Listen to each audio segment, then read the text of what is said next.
Okay, so get ready because we are diving into some really interesting stuff today. Definitely. You sent us this audio, and it's called My Victory Rant.mp3, And I and like it. Catchy title. it Yeah. is, and it's not your typical like somebody won an election and they're happy. It's this is about Donald Trump's reelection, and Yeah. it's Yeah. straight up elation, and it's not just like yeah my guy won. It goes deeper. It goes way deeper. It really does. It's really like somebody's almost like a diary entry Yeah. during a historical moment. The sheer joy and relief, you can just feel it when you're listening to this. Yeah. But what's really striking is how deeply intertwined their personal journey is Yeah. with Trump's whole political ideology. It's like they've been holding their breath Yeah. for years, and now they can finally exhale. Yeah. And they use words like dancing and Yeah. wanted to ball and vindication has happened. Yeah. But there's this backstory here, this whole backstory that explains why this win feels so intensely personal for this person. Absolutely. The speaker describes all of these past experiences campaigning for Trump and the price that they paid for their beliefs. They lost a Facebook account with close to 1 million followers. Wow. They were called um, all sorts of names Yeah. that we Yeah. can't repeat here. They lost sleep worrying about the election. So this wasn't just casting a ballot. This was a full-on emotional investment. And that investment, it really shapes the way they see the entire political landscape. Oh, for sure. I mean, they draw these very clear lines between Trump supporters, who they view as soldiers and believers fighting for sanity, and then his opponents, Yeah. who are labeled as liberals who are spreading poison and are agents of death. Yeah, it's a classic us versus them mentality, Yeah. which is so common when political stakes feel really high. Yeah. And for this person, it wasn't just an election. It was a battle for the soul of America with global implications. And they actually use the phrase, Oh, yeah. as goes America, so goes the world, implying that Trump's win isn't just an American victory, but it's a win for the entire world. And then they get into specifics about what they think those global implications are. Oh, yeah. They talk about Trump bringing peace to the Middle East. They talk about ending the Russia-Ukraine war. They even talk about freeing Africa from what they call new colonialism. It's a pretty bold vision. It is. It's very bold. So this is where we start to see the depth of their belief in American exceptionalism Yeah. and the idea that America sets the tone for the whole world. To them, a Trump presidency means a safer, more prosperous world for everyone. Right. But they're also very clear about their fears Yeah. about what might have happened under a different administration. And this is where their personal beliefs really come into play. They have a whole list They do. of anxieties about things like LGBTQ plus rights, GMOs in Africa, and election integrity. And these aren't just abstract political topics to them. They're deeply intertwined with their values and their vision of what a good world looks like. Okay, so let's unpack those a bit. When they're discussing LGBTQ plus rights, Yeah. they paint this picture of what they see as a negative cultural shift, using really strong imagery, like officers wearing skirts Yeah. and the flag of disobedience flying over the White House Right. to represent their concerns. It's very clear that they believe that a different administration would push for policies that directly conflict with their personal values. And their stance on GMOs Yeah. is equally strong. Very much so. They claim that GMOs destroy the immune system and believe that promoting organic seeds is the best path for Africa. You can hear the passion in their voice when they talk about this. Oh, absolutely. It's almost like they feel a personal responsibility to protect Africa from what they see as harmful outside influences. It's very personal for them. Yeah. And their concerns about election integrity are really fascinating, Yeah. especially because they draw this parallel between potential rigging in the U.S. and the issues they witnessed during the 2023 elections in Nigeria. Sure. They believe that America's actions have a ripple effect, Uh-huh. setting a precedent for how elections are conducted worldwide. To them, a flawed American election could have disastrous consequences globally. It's amazing how they connect all these seemingly disparate issues back to their core belief that as goes America, so goes the world. Yeah. It's like they're looking at everything through that lens, whether it's foreign policies, social issues, or even scientific advancements. It's their lens. Yeah. And this brings us to the heart of their worldview. They believe that America has a moral obligation to be a force for good in the world, and to them, Trump's reelection represents a chance to fulfill that obligation. Yeah. But to really understand their perspective, I think we need to go beyond just listing their beliefs and dig into the reasons behind them. Yeah, I agree with that. Let's keep going. Okay. So it's like they see this direct link between what happens in American politics and what happens in the rest of the world. Yeah, absolutely. And they even give some really specific examples, I mean, to make their case. They do. They talk about how leaders like Viktor Orban in Hungary were closely watching the U.S. election, Oh, okay. suggesting that a Trump victory would embolden other conservative leaders around the world. And they also point to the ongoing Russia-Ukraine war as a prime example of what can happen when, in their view, America doesn't exert strong leadership on the global stage. They actually go so far as to say that the war might have been avoided entirely Right. with different leadership in the United States. Yeah. They see this world where a strong America acts as a deterrent, preventing conflicts like this from even erupting. And this idea extends beyond just military might.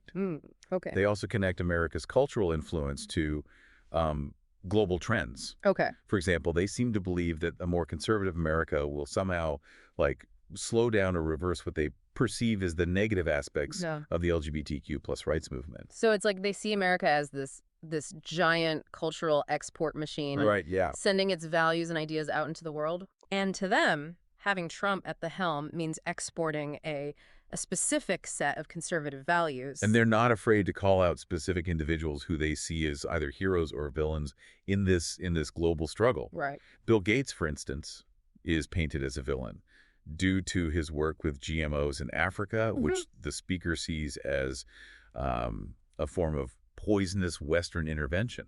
Yep. On the other hand, they praise Robert Kennedy Jr. for his stance against GMOs and vaccines, aligning him with their vision of a healthier, more natural world. So it's almost like they're creating a scorecard, like keeping track They are, yeah. of who's fighting for good and who's on the side of what they perceive as evil. And this isn't just some abstract political debate for them. It feels incredibly personal. That's one of the most powerful aspects of this whole rant. Yeah. So the speaker doesn't just share opinions. Yeah. They share their own experiences of being attacked, ridiculed, even ostracized for supporting Trump. They talk about the emotional toll it took on them and their fellow supporters, the sleepless nights worrying about the future, and the fear of speaking out.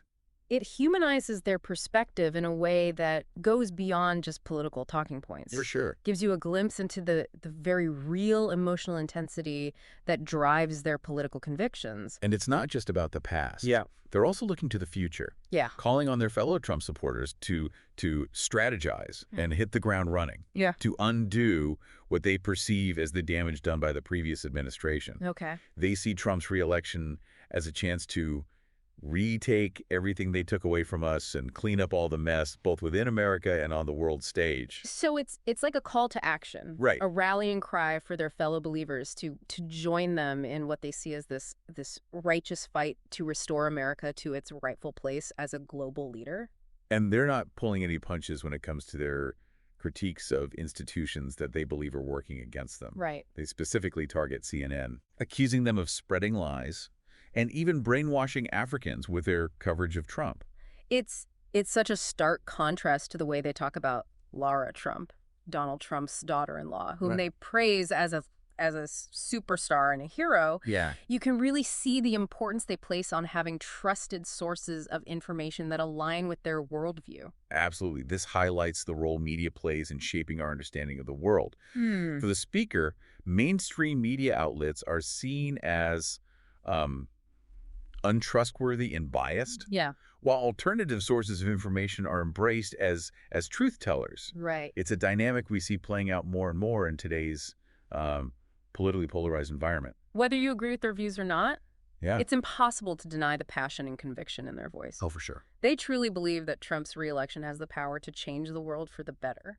And they're ready to fight for that vision. And that's what makes this rant so fascinating. Yeah. It goes beyond just political opinions and offers us a glimpse into a whole worldview, a way of understanding and interpreting events that's deeply personal and emotionally charged. It reminds us that politics isn't just about policies and platforms. Right. It's about values, identities, and how we make sense of the world around us. Exactly. And perhaps even more importantly, Yeah. it reminds us that even in a world that's increasingly connected, People can experience the same events in vastly different ways, leading to radically different interpretations of reality. Uh-huh. It's a testament to the enduring power of belief and how it shapes our individual and collective journeys.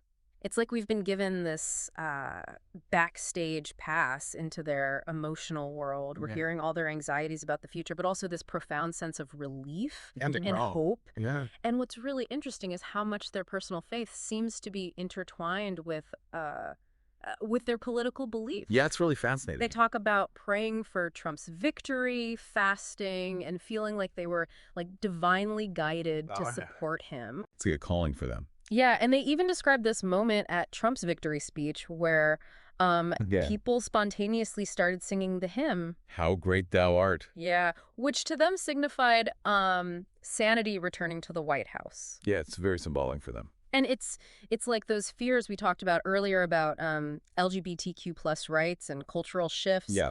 Those aren't just, political disagreements Right. for them.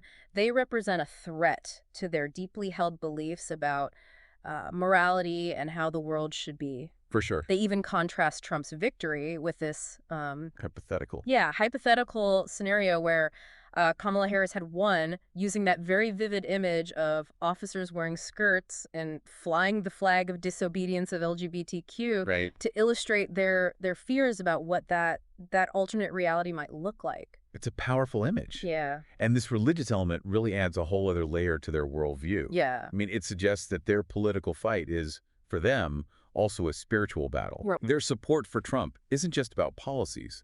It's about upholding what they see as a divine order, a way of life that aligns with their understanding of God's will. They even use the word soldier to describe themselves, saying they couldn't abandon the fight even when things looked, bleak. Yeah, even when it felt hopeless. It's like they see this as a mission, a calling they have to answer to. That warrior mentality it's so revealing. Yeah. It shows how unwavering their commitment is to this cause. Yeah. It's not just about casting a vote. Right. It's about being a part of something larger than themselves. Right. Fighting for a set of values that they believe are essential to the very fabric of America. So after spending all this time unpacking this person's incredibly passionate rant, what do we hope our listener takes away from all of this? Well, I think this deep dive has been like peering through a window into a very specific way of experiencing the world. Okay. It reminds us that political beliefs are rarely just about facts and figures. Right. They're deeply intertwined with personal experiences, values, fears, and even spiritual beliefs. It also shows us how powerful those beliefs can be, And so- driving people to incredible lengths to defend them. Yeah. Whether we agree with the speaker's views or not, their story highlights the emotional intensity that often fuels political engagement. And, the speaker's core message that as goes America, so goes the world, really sums up their whole worldview.